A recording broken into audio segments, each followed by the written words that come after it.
غرور کا سنگھاسن۔ تاریخ کے صفحات میں ایک ایسا نام درج ہے جو طاقت کا غرور بھی تھا اور عبرت کا نشان بھی۔ مصر کا وہ بادشاہ جس نے محل کی بلندی سے بنی اسرائیل کے دکھوں کو دیکھا اور ہنس کر کہا، میں ہی تمہارا سب سے بڑا رب ہوں۔ وہ بھول گیا تھا کہ تخت دینے والا کوئی اور ہے اور تخت چھیننے والا بھی وہی ہے۔ حق کی پکار۔ پھر اندھیرے میں روشنی کی ایک لہر آئی۔ موسیٰ علیہ السلام اللہ کا پیغام لے کر اس کے دربار میں پہنچے۔ ایک طرف دنیا کا طاقتور ترین بادشاہ تھا اور دوسری طرف اللہ کا ایک برگزیدہ بندہ۔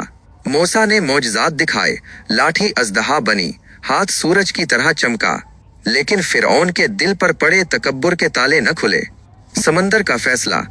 وہ رات جب خاموشی کے پہرے میں بنی اسرائیل نے ہجرت کی، پیچھے فرعون کا خونخوار لشکر تھا اور سامنے ٹھاٹھے مارتا ہوا سمندر۔ قوم پکاری، موسیٰ ہم مارے گئے، لیکن موسیٰ نے سکون سے کہا، میرا رب میرے ساتھ ہے، وہ راستہ دے گا۔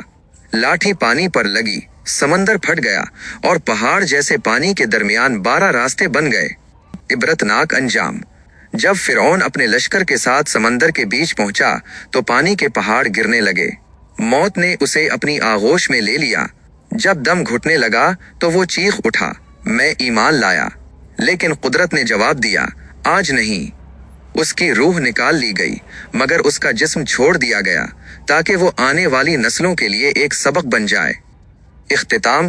آج مصر کے عجائب گھر میں وہ بے جان جسم ایک شیشے کے تابوت میں قید ہے۔ وہ آنکھیں جو کبھی حقارت سے دیکھتی تھیں اب بند ہیں۔ وہ ہاتھ جو خدائی کا تعویذ کرتے تھے اب بے جان ہیں۔